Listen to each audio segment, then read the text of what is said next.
A shocking shooting incident took place late Thursday night on the outskirts of Ganeshpur in Belagavi.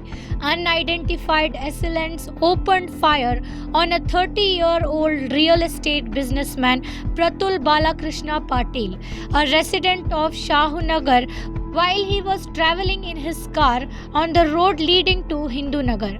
The attackers fired 2 rounds at Pratul's moving vehicle and a bullet struck the car's window. Fortunately, Pratul narrowly escaped death as the bullet hit the glass, which shattered, causing injuries to his face and head.